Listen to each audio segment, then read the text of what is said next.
E aí, turminha, trouxe um chá aqui novamente com uma videoaula bem rapidinha aí para gente falar um pouquinho sobre português e ciência, tá certo?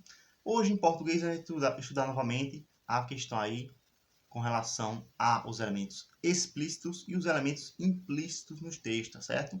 Todo texto ele possui várias camadas de informação e cabe a gente aqui como leitor tentar descobrir quais são elas. Tá? A gente vai ter as informações que estão na dimensão explícita, ou seja, que estão na cara praticamente de quem lê ali uma primeira vez o texto, e tem as informações implícitas, que são aquelas que eu tenho que ler, fazer uma releitura, pensar um pouquinho, talvez até fazer ali uma conexão com algo de fora do texto, para que aí eu consiga obter essas informações, tá bom? É um processo que a gente precisa justamente desenvolver essa habilidade com leitura. A gente só consegue desenvolver a capacidade de leitura, tá?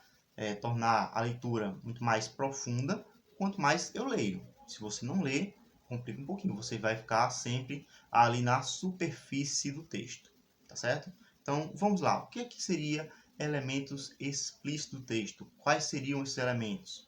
Elementos explícitos do texto são aqueles que estão na cara, tá certo? Que estão ali de forma objetiva, de forma clara, sendo apresentados para o leitor. Uma primeira leitura, eu geralmente consigo já identificar quais são os elementos. Exemplo, o título do meu texto, é isso? A autoria do texto, quais são ali os personagens, eu consigo perceber num primeiro momento já. E geralmente também a questão do assunto. Qual é o assunto ali que aquele texto quer falar? Eu posso não descobrir o assunto mais profundo do texto, mas eu consigo ter uma noção ali sobre o que o texto está querendo dizer. Se é um texto romântico, se é um texto de terror, se é um texto ali que vai contar uma piada, se é que vai passar uma informação, tá? E claro, falando em informação aí, eu consigo descobrir se esse texto pertence a algum gênero ali que eu já conheça, tá bom? Entendido até aqui? Pronto. Então, esses aqui são os elementos que eu posso descobrir em uma primeira leitura, tá? Primeira leitura, lembra? Para você anotar aí, não esqueça. Ela é uma leitura de reconhecimento. Ou seja, eu vou pegar um texto que eu não conheço, que eu nunca vi na vida, vou ler para poder reconhecê-lo, para poder saber ali o que é que ele traz, tá bom? É tipo você cumprimentar alguém que você está vendo pela primeira vez. Você vai perguntar o quê? O nome da pessoa, a idade, o que é que ela gosta, o que ela não gosta, né? Você vai fazer essas perguntinhas normais. A mesma coisa você faz com o texto. Imagine que o texto fosse uma pessoa, tá certo? Então você vai reconhecer primeiro e aí depois é que vai desenvolver uma amizade com esse texto, tá certo? Aí você vai aprofundar os seus conhecimentos com relação ao texto. E como é que eu faço para aprofundar os meus conhecimentos com relação ao texto, professor? Ler. De forma simples, ler. A primeira leitura vai ser de reconhecimento e uma segunda, ou até mesmo, se necessário, uma terceira leitura, tá certo? Vai ser para aprofundar os conhecimentos. Nessa segunda leitura, eu já vou tentar procurar ali o quê? Palavras que eu desconheço, tá? É importante que você utilize o dicionário. Se você não sabe ainda utilizar o dicionário, aí vai ter um momento de aula para poder pesquisar, utilizar o dicionário virtual ainda, tá?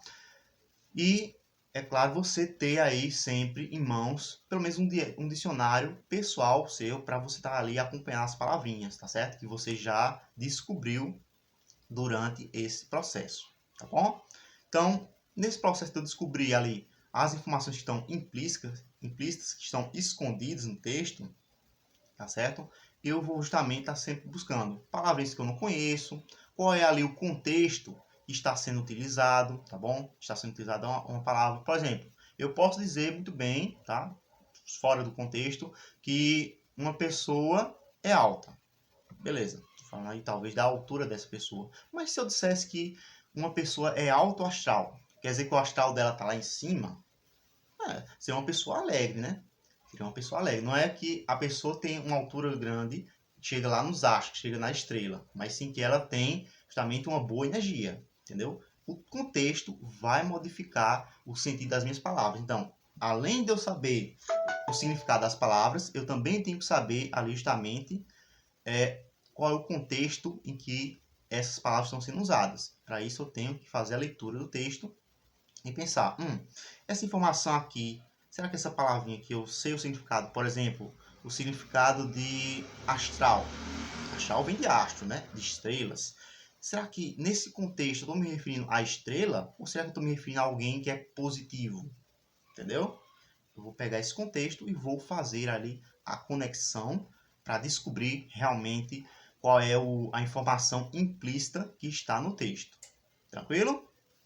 Falando aí de questão de informação implícita, de informação explícita, um elementozinho que está muito presente nessa questão é justamente ali o fato da gente utilizar as chamadas metáforas, as figuras de linguagem, tá certo? A gente vai estudar mais para frente, mas é importante que vocês já saibam desses elementos, tá bom? O que são figuras de linguagem? Como o nome diz, são aquelas palavrinhas que vão nos servir aí para ilustrar uma cena, ilustrar, por exemplo, uma determinada coisa que a gente está falando.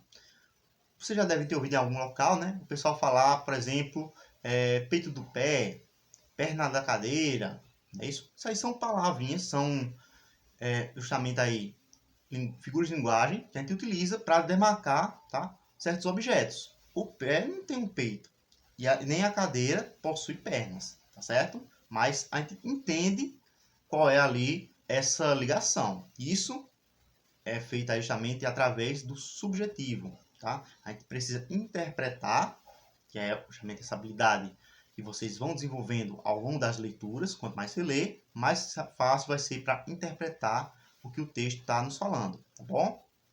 O texto sempre vai estar nos falando uma informação inicial, superficial, mas ele sempre vai estar ali com uma informação oculta para você tentar descobrir. Professor, mas todos os textos têm esse esquema? Informação superficial, informação oculta, informação implícita? Sim.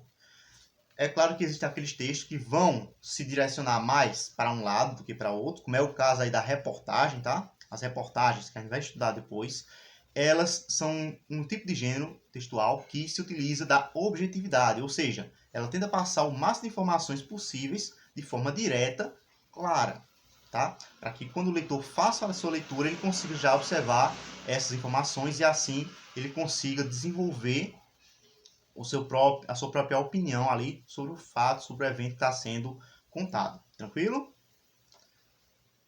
Bom, e com relação aos textos que se utilizam justamente de elementos implícitos, a gente pode falar, por exemplo, dos poemas, que vocês vão ver aqui hoje, né?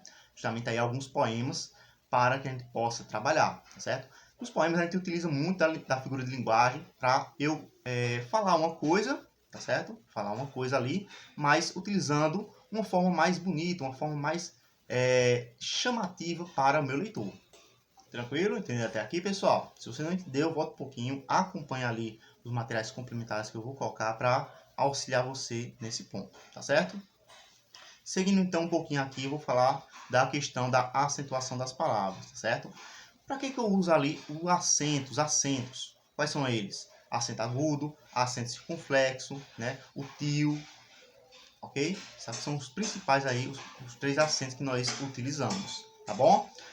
Para que eu utilizo eles? Para justamente eu marcar a entonação das minhas palavras. Dependendo aí do acento que eu vou utilizar, certo? Às vezes o som que eu estou falando da palavrinha vai sair mais anasalado, mais aqui pela garganta, tá bom? E isso a gente vai estar utilizando na hora de escrever. Por quê? Isso vai nos permitir ali justamente reconhecer esses elementos, tá certo? E agora a gente vai seguir um pouquinho para a ciência. Vamos lá. Em ciências, pessoal, vocês vão aí aprender um pouquinho mais sobre a questão do que são misturas, certo? Mas eu vou falar aqui de forma bem breve sobre isso. Primeira coisa, misturas são basicamente todos os elementos ali, certo? Que são colocados juntos em algum componente. Basicamente, tudo que a gente tem à nossa volta são ali processos, são produtos de misturas, tá certo? Aí nós temos dois tipos de misturas que a gente vai ver, inclusive, nas experiências malucas que eu vou passar durante a nossa videochamada. Nós temos aí as misturas chamadas de homogêneas, que eu geralmente tenho dois ou mais elementos que estão misturados, estão juntos, e eu não consigo distinguir qual é qual, tá certo? Eles estão tão juntos ali, por exemplo, água e açúcar é uma mistura homogênea. Claro que se eu colocar mais açúcar do que a água, o açúcar vai aparecer ali, e aí eu vou conseguir distinguir, e aí já não vai ser mais uma mistura homogênea, tá certo? Porque ela vai estar ali saturada, mas em síntese, o açúcar com a água misturados, a gente não consegue perceber qual é qual com muita clareza, tá? A não ser que a gente use ali um microscópio, uma lupa, para poder identificar. E as misturas heterogêneas seriam aquelas que eu consigo perceber o que é um material e o que é outro. Exemplo, a água e o óleo, certo? A água e o óleo, elas são ali uma mistura justamente heterogênea. Eu não consigo misturar, não consigo juntar esses dois componentes. Então, basicamente, pessoal, misturas são quando eu junto ali, quando eu utilizo elementos, tá certo? 2 ou mais elementos em uma composição. Pode ser aí, por exemplo, o próprio papel de vocês, né? O papel que vocês usam no caderno, são aí um exemplo de uma mistura, tá bom? Beleza, falei aqui de mistura homogênea, falei um pouquinho de mistura heterogênea, mas o que seria, vamos dizer assim, o que é que eu posso falar mais de mistura aqui para vocês? Já sei. A questão aí de solvente. Você sabe qual é o solvente universal do planeta? Você sabe o que é um solvente? Não? Basicamente, um solvente, pessoal, na mistura, tá? É o elemento ali que ele dissolve todos os outros, ok? E o solvente universal que nós temos aí no nosso planeta é a água.